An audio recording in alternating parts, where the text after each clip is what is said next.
Hi, thank you very much for your patience here as we got the technology going. Thank you to the tech staff for making this work. I'm going to talk about something I call dynamic personalized learning, which is a way to use AI to leverage the science of learning. So the talk has two parts that are tightly connected. The first is I want to tell you what I mean by the term science of learning. What is the science of learning? And then after doing that, I'll turn to how we can use AI to leverage the science of learning.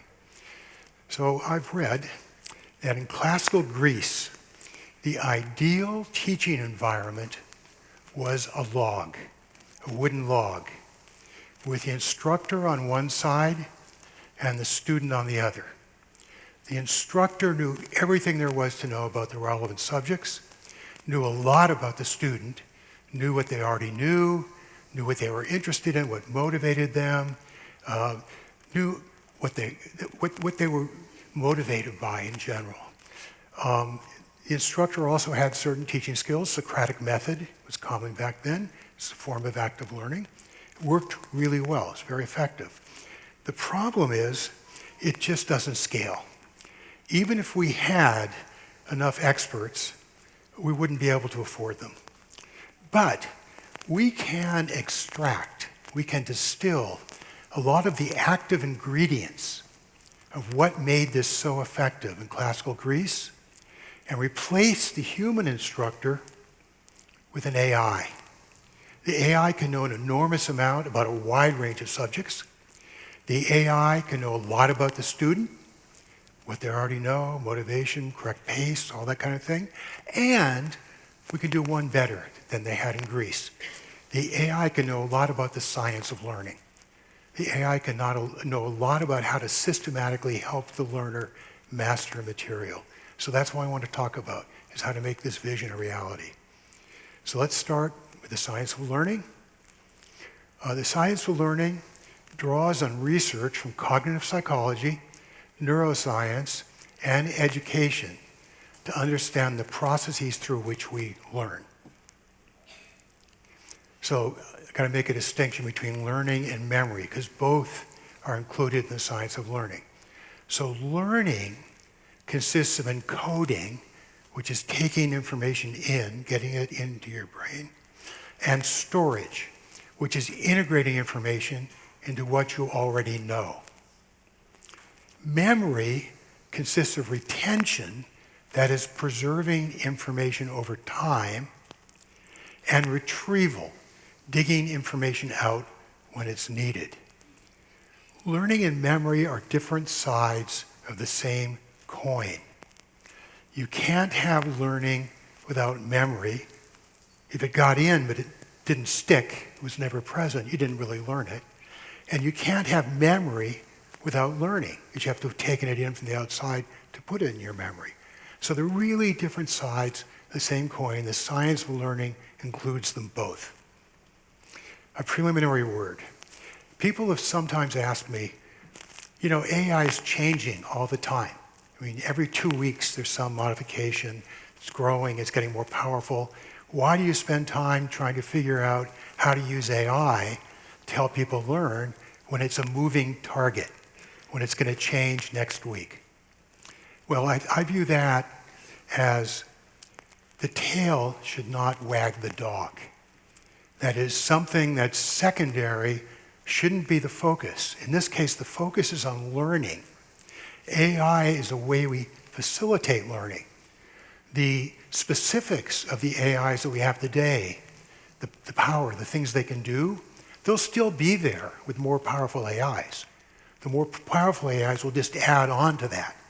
So as long as we can show that the capabilities of AIs today can be used to facilitate learning, that's going to persist into the future because we're focused on learning.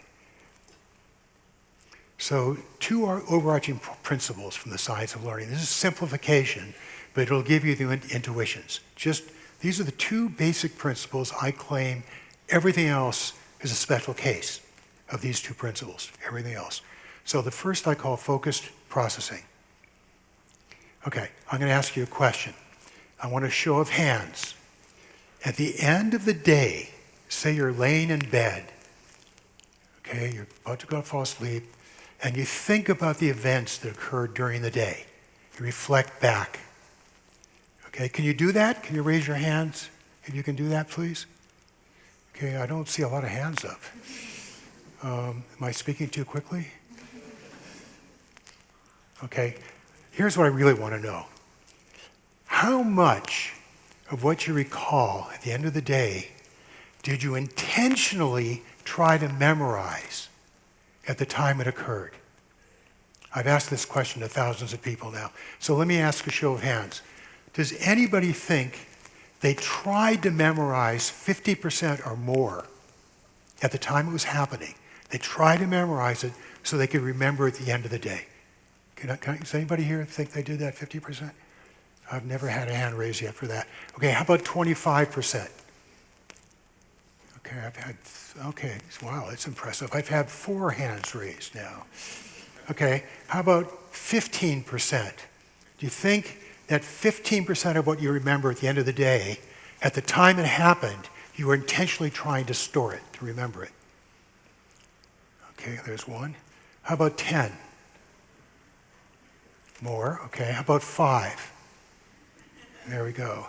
Okay, so I've done this a lot, and the modal number is somewhere, it's like what you showed just now actually, somewhere between 5 and 10%. So think about this for a second. The claim is that only about 5 to 10% on average of what you remember at the end of the day, you tried to memorize intentionally at the time it was happening. That implies that somewhere between 90 and 95% of what you're remembering is a byproduct of paying attention and thinking through the information or event. So a lot of memory, a lot of learning is called incidental, not intentional. Those are technical terms. Incidental learning occurs when it's a byproduct of paying attention and thinking it through. You didn't really try to memorize it. The principle of focused processing, the more mental processing one performs on specific information, the more likely one is to retain that information. By the way, this is true whether you want to retain it or not, which is amazing. That's part of the power of this. So the more you pay attention and think it through, just doing that, the more likely you are to retain it later. Furthermore, it really depends on what aspects you pay attention to. So here's an example study that was done in John Bransford's lab a long time ago. They were memorizing words. It's 2 phases. In phase 1, called the orienting phase, they showed people words. Some of the time, they'd ask the question, would this word fit into a slot in a sentence? So for example, the sentence might be, John kicked the, okay, now put the word in that slot. So if it were ball, yeah, it makes sense, fits. If it were cloud, sky, wouldn't make sense. So you have to pay attention to the meaning. The other orienting task was they gave you a word and asked whether it rhymed. So if it was tree and you saw the word ski, you say yes, it rhymes. A car, you'd say no, it doesn't rhyme. So that was the first phase. Just paying attention to and processing different aspects of words. And then they didn't know they were going to be tested on memory later. And then phase 2, there's a surprise memory test where they give you words and they either say, can you remember a word that rhymed with this one? So sound cue. Or that had a similar meaning as this one. And what they found was, if in phase 1 you paid attention to the sound, guess what? You remember the sound better. The sound is a better cue to help you remember the word. But if you paid attention to the meaning, it goes the other way around. So the point is, depending on what you focus on, you can remember different things. So what is remembered depends on what was processed at a fairly granular level. So this principle has sub-principles. Here's an important one.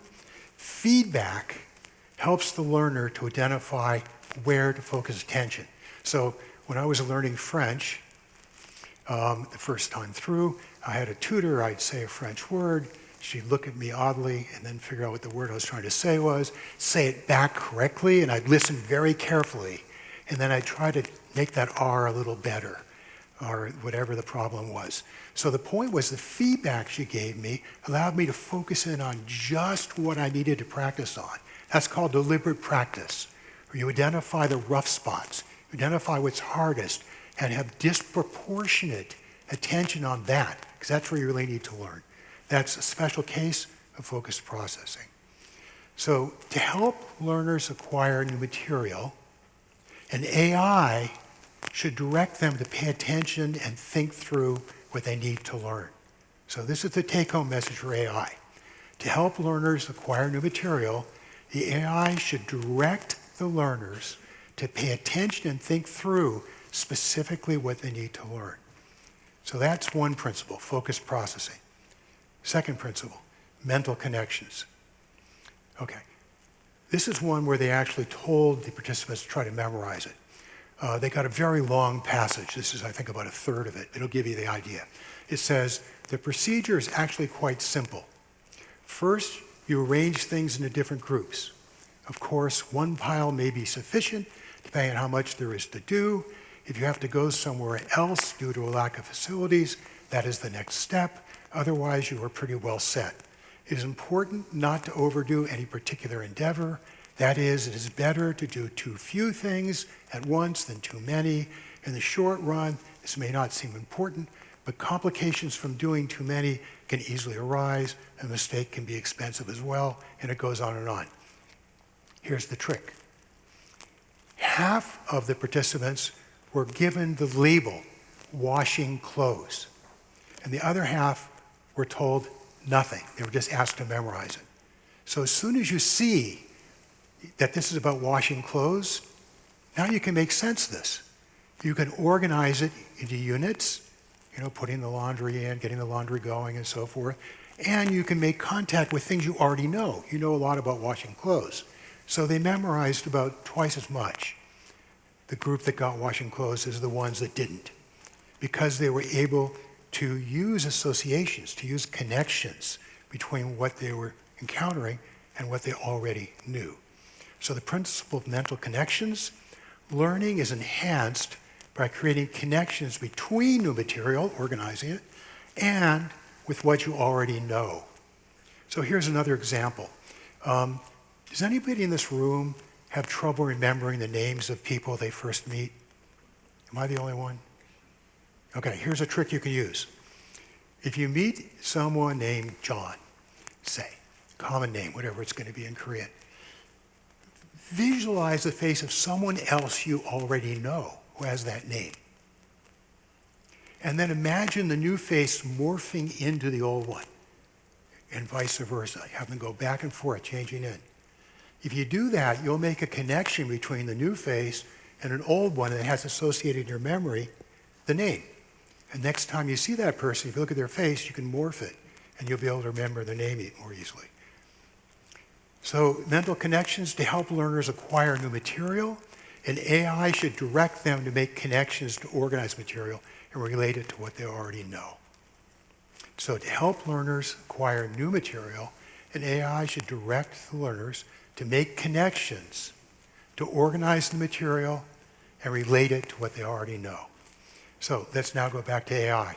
So the goal is to try to distill what we got to put into the AI to replicate as closely as possible that relationship the tutor had with the student in classical Greece. So how can we use AI to leverage the science of learning? AI can enhance learning by effectively applying principles from the science of learning. So this is a technique that we've worked out. Beth Callahan's here. She's a collaborator on this in our group. We call dynamic personalized learning.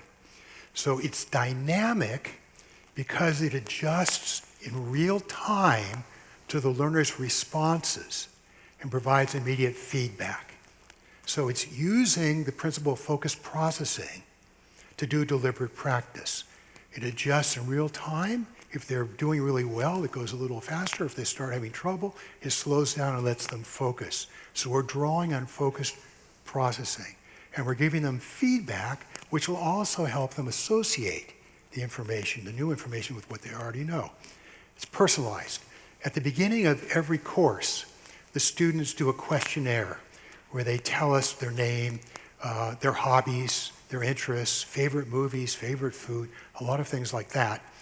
And we use that information, the AI uses it automatically, to provide examples and exercises, analogies, things like that, that are based on each learner's individual needs, preferences, and interests.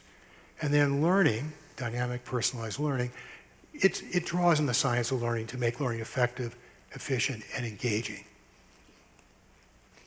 So the interactions with the AI are synchronous.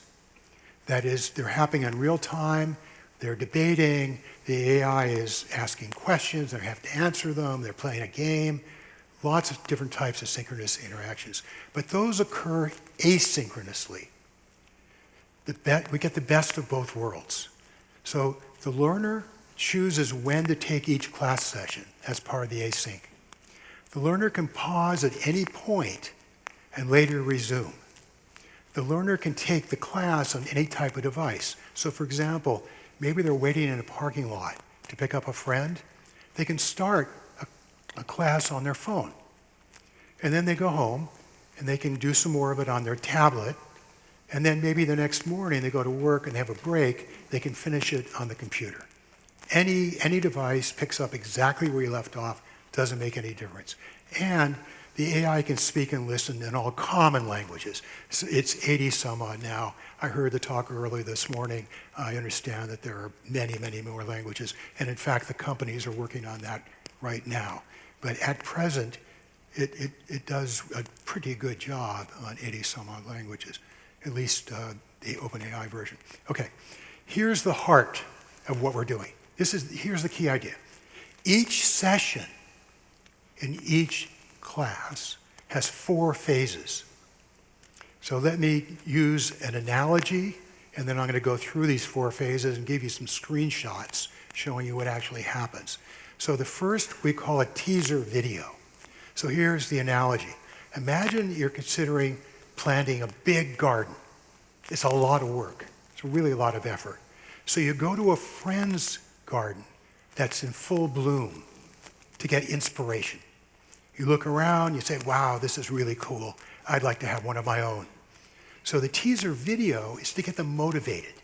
It's not to orient them. It's not to give them new knowledge. It's to motivate them, to show them how it's relevant and useful for them to learn what we're going to do in the next 3 phases.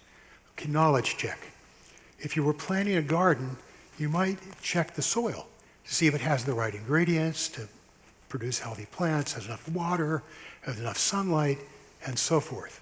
So we assess what they already know that's relevant for a learning objective. So every session has a learning objective, there's a goal, and we have a rubric that specifies what they have to master to achieve that goal, and the AI uses that rubric to figure out what they already know. So we're going to either go very quickly over it or just skip it and focus in on what they need to learn. This is the deliberate practice piece again.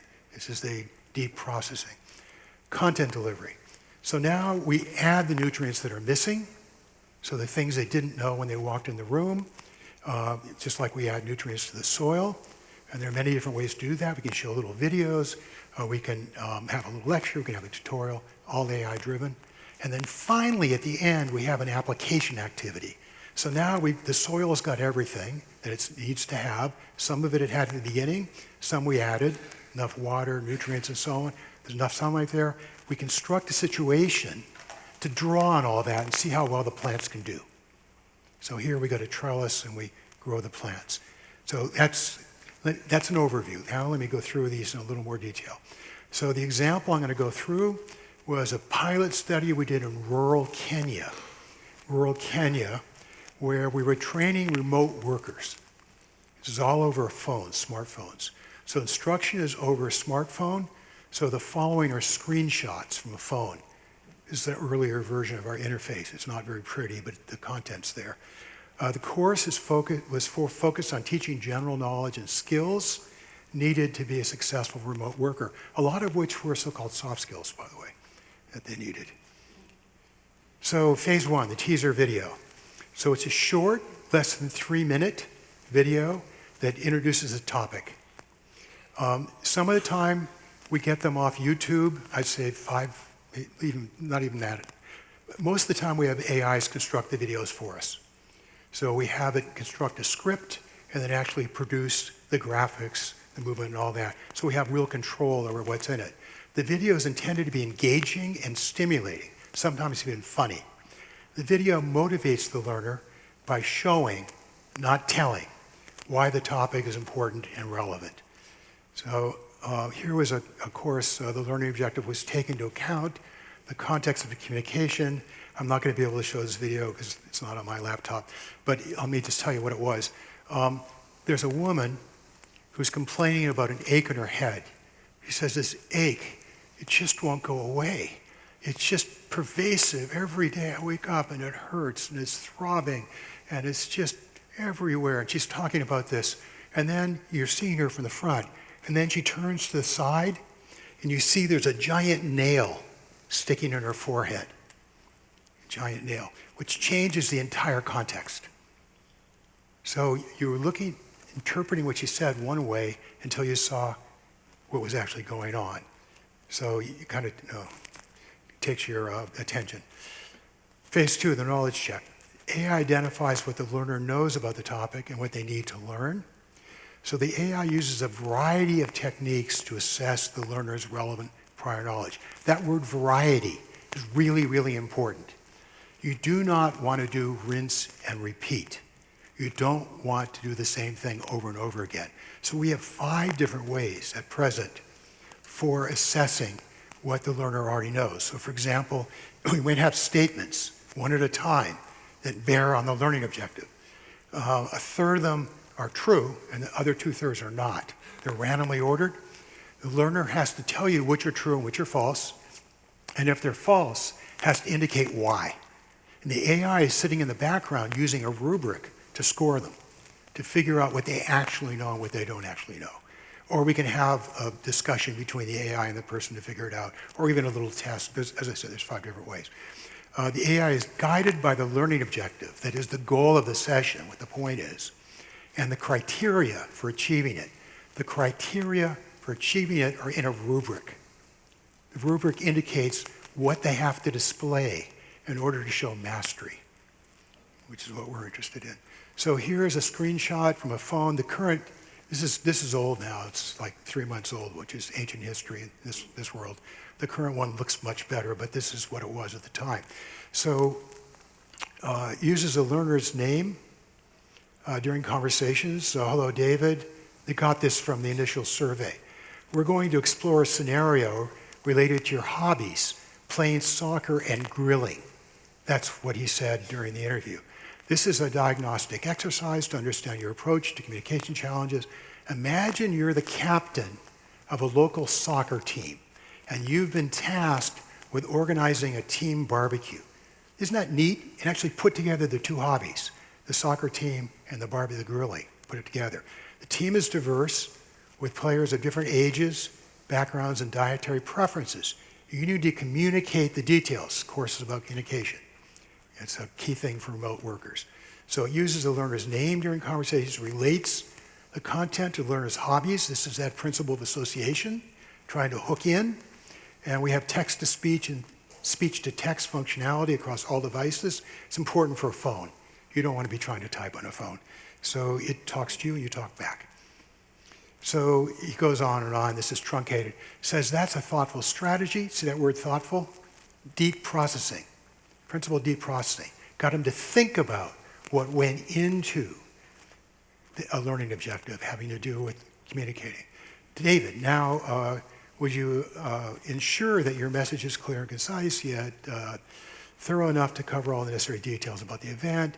He says less is more. So you see what's happening here. The AI is making him think about it more deeply. The flyers would contain critical information like date, time, location, and so forth. So interactive back and forth conversations, probing questions to diagnose learning needs. At the same time it's diagnosing, it's helping teach because it's getting him to think through, pay attention and think through and associate. Uses an objective rubric to assess the learner's knowledge and skills. Phase 3, content delivery. The specific content is based on the results of the knowledge check. So the AI provides a personalized lecture, tutorial, or video that addresses the learner's needs, interests, and preferences. So when we have a learning objective, we break it down into very distinct elements. And each of those has a rubric associated with it. So for example, in this communication course, one of the learning objectives might have been adjust your message to appeal to the interests of your audience. That's a standard kind of learning objective in a communications course. Adjust your message to appeal to the interest of the audience. Think about that. Well, what do you have to do to be able to do that? You have to figure out what the interests of the audience are. You have to identify where your own message, you can adjust things, and you have to know how to adjust them. So for each of those elements, we have a rubric. And that's what the AI is using. It's quite granular. So sometimes we have a video for each of those. Sometimes we've uploaded a review paper, and we have the AI use that review paper to give a lecture. This is really important. We get around the problem of hallucinations, which is a real problem with AIs. They make stuff up. We'll almost completely get around it just by uploading a review paper and writing the prompt to tell the AI, base your lecture on that review. Nothing else. Don't use your prior knowledge. Just that. Helps a lot. So there are various ways that we deliver the lecture. It's personalized in that it uses analogies and examples and so on. That again, connections, science of learning, making connections, and induces deep processing. So the AI adjusts the level and pace of instruction for the individual learner. So what you want an inverted U. You want to be on the Goldilocks spot, which is it shouldn't be too slow, because then it's going to be boring, and it shouldn't be too fast, it'll be frustrating. You want it just right, but a little tiny bit harder than that. So the AI using a rubric, monitoring how the student's doing, can do that. So here's, recommends videos for the learner to watch. So based on the conversation, so based on our discussion, I recommend you watch the following videos to further enhance your communication skills, and it gives them the names of the 3 videos that he's going to go click on. It says the videos will provide you additional insights and strategies. And then after watching them, we'll continue our conversation. So notice it's set up an incentive.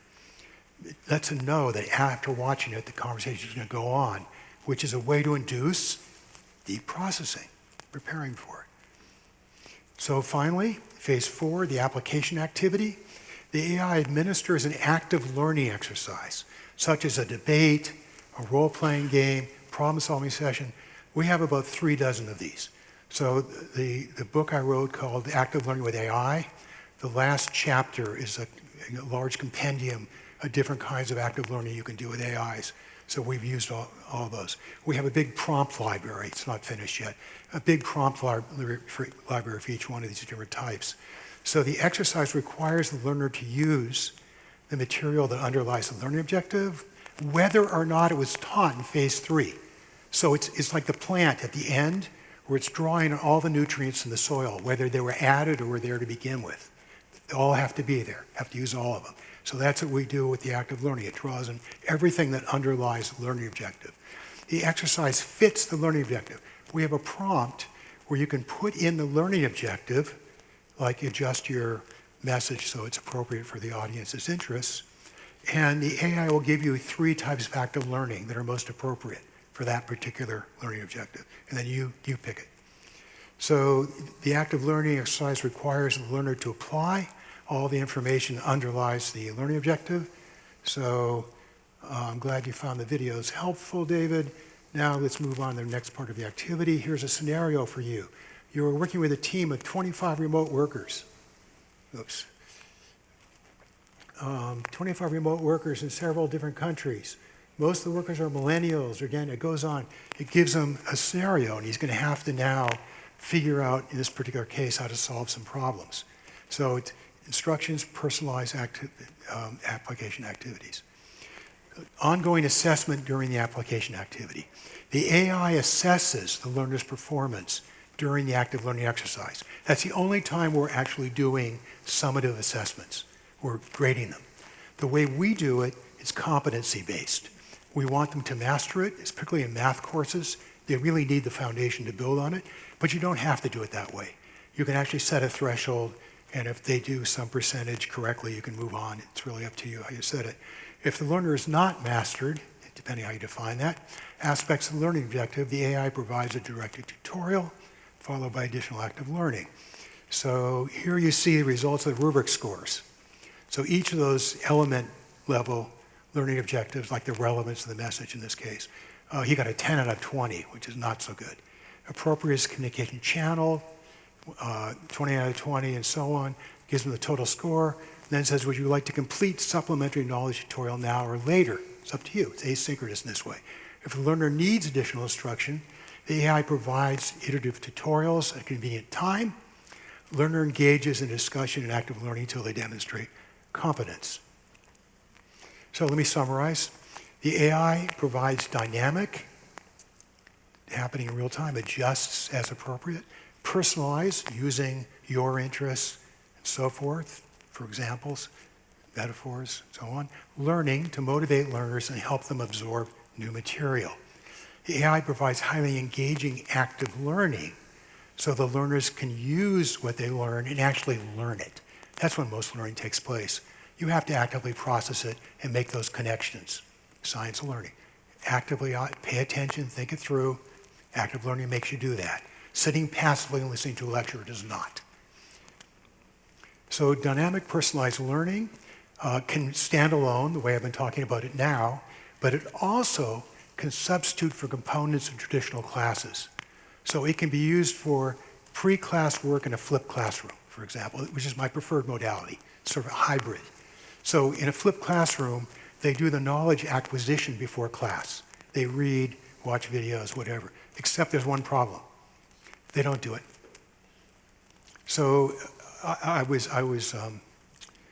Minerva used a flipped classroom example, and I was shocked and horrified after I'd left when I met with a dozen or so of the students and discovered they didn't actually do much of the pre-class work, but they were so smart they could do just fine in the discussion. But it wasn't as deep as it could have been. If you use this technique, you can be assured that they actually did learn this stuff. Just make sure that they are qualified based on the rubric. Or you can use it for homework. You can use it as a study aid. You can use it for project-based learning. You can have more than one student interacting with a single AI. So the AI can be just a member of a group, which is really cool. Supplementary learning, like for extra credit. In order to make all this happen, we couldn't do it directly just in the LLM. We had to build our own software that works alongside it. It's called Alias. It's an intermediary between the learner and a large language model, LLM and AI. I've been using the term AI for LLMs. It uses initial onboarding survey, that is that questionnaire at the beginning, to personalize instruction, their name, their hobbies, and all that. Uses uploaded prompts, those are the instructions for the AI, learning objectives, and rubrics for each class session to focus instruction, so it knows what to ask about during the various interactions it's having with the student. And it uses uploaded articles, books, and videos to provide content. That's really important. Uses uploaded articles, books, and videos to provide content. It's using that, not its pre-trained material, which cuts down hallucinations dramatically. Facilitates active learning, so debates and games and so on, and includes guardrails and guidance. So we have built into this the science of learning. There's various principles that all the prompts ask it, or it asks the LLM to draw on that material when it uses it. Also, they can't do things like ask for a recipe of a chocolate cake, which they will when you're asking them questions about some learning objective. Students are clever and try to break these things, so we have guardrails in there that direct the AI when it's something that's not relevant for the learning objective to be polite, but bring them back on topic. So that kind of stuff is resonant all the time an alias, whereas each session has a specific prompts for that session, learning objectives, rubrics, and materials, articles, and so on. So this is what we were after. We wanted to have the AI know a lot about the student, what they were interested in, what they already knew, what motivated them, and the appropriate pace for that student, and so on. And we wanted the AI to be able to know how to help the student learn effectively. So we've come a fair way. We're now testing all this, by the way, with various A/B tests. But for face validity, just going through it, it seems quite promising. So dynamic, personalized learning, using AI to leverage the science of learning. Thank you. Thank you, Dr. Kosslyn. We have a quick Q&A session. Okay. I will read the questions for you. Oh, I appreciate that. Okay. So, Professor Kosslyn, thank you for your presentation. I think dynamic, personalized learning can be a great help to the average student. However, at the same time, I wonder if some students can learn more effectively by intensively acquiring information using lectures and traditional materials. Thinking about it on their own, finding connections between information, and eventually discovering new insights. And can dynamic personalized learning contribute to effective learning for all students, or is it closer to a learning method that can be of great help to the average student? It's an actually really good question, really excellent. I wouldn't be surprised, we don't have data on this, so this is conjecture. I wouldn't be surprised if there was a tail, like 3 standard deviations out, of people who are really, really self-motivated, know what they know and know what they don't know, so they know what to pay attention to, they can do deliberate practice on themselves, and so on. There probably are some people like that, but I think they're very rare. And the data do show that active learning is vastly better than passive learning. I mean, there's a ton of data on this now. I mean, it's like, it's about a half a standard deviation. It depends on which meta-analysis you look at, but these are substantial effect sizes. They're not just p less than 0.05. So active learning is definitely, on average better. But it is possible to find out that, in fact, some people can do better without having to have these kinds of aids. Don't know. Good question. Good research question. Yeah. Thank you. And since we have like 2 minutes left, I'll give you another question. Would that be okay? Yeah. Yeah? Okay. You talked about learning methods using AI. Is there a way to check learning achievements using AI? Well, yeah. So it does that at the very end. So in the active learning exercise, at the end, the application activity, the learner's having to draw on everything that was taught or they tested out of that underlies that learning objective. And the AI is using rubrics to assess how well they're using that material. So this use of rubrics, very, very granular, what I call quantitative rubrics, is extremely powerful, both for guiding the AI during the teaching part and also for assessment. So that can be used standalone, by the way. You don't need to have the rest of it. You can use it just for that if you want it. Okay, thank you so much. 네, we'll wrap up Okay. the session here. 다시 한번 코슬린 박사님께 큰 박수 부탁드립니다. Thank you. Thank you.